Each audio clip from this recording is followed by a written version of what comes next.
भगवान श्री कृष्ण को नमस्कार करते हुए आप सभी का अनंत एकेडमी ऑफ मैथमेटिक्स में स्वागत है। देखिए, ये जो क्वेश्चन है, ये एक बच्चे का डाउट आया था, तब उसने लिया था और ये बड़ा ही अच्छा क्वेश्चन है। ध्यान से देखना कि if 1 0 of this equation is 2x² minus 3x plus K is reciprocal to the other, यानी कि इस इक्वेशन का एक रूट रेसिप्रोकल है दूसरे रूट का, देन द वैल्यू ऑफ के इज, हमें के की वैल्यू फाइंड आउट करनी है।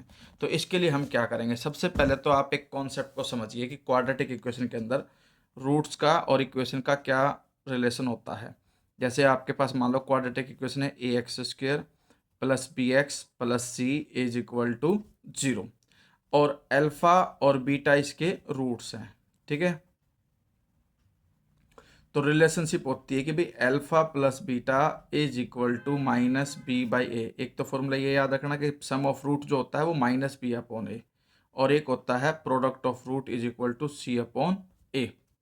अब हमारे पास जो मेन इक्वेशन है वो ये है क्वेश्चन के अंदर, 2x² माइनस 3x प्लस के। ठीक है, अब ये मान लो आपके पास पॉलिनोमियल है px। इसमें अगर हम कंपैरिजन करें तो जो a की वैल्यू है 2, x² का कोफिशिएंट, b x का कोफिशिएंट होता है -3 और c जो है वो k।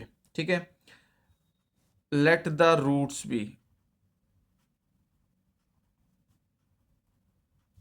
Alpha and 1 upon alpha, क्योंकि 1 root is reciprocal of other. अगर अल्फा एक रूट है तो दूसरा रूट इसका रेसिप्रोकल होगा जो 1 अपॉन अल्फा होगा। अब दो रूट आ गए।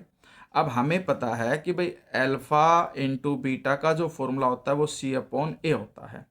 अब यहाँ पर अल्फा को अल्फा रहने दो, बीटा की जगह पे सेकेंड रूट जो है वो 1 अपॉन अल्फा आ जाएगा इज इक्वल टू सी। सी की वैल्यू आपके पास के है अपॉन ए की वैल्यू आपके पास 2 है। ठीक है, यहाँ पर अल्फा से अल्फा कैंसिल और ये जो 2 है वो लेफ्ट साइड जा करके 1 से मल्टीप्लाई हो जाएगा और इस तरह से हमारे पास के की वैल्यू जो है वो 2 आ जाएगी और ये हमारा आंसर होगा।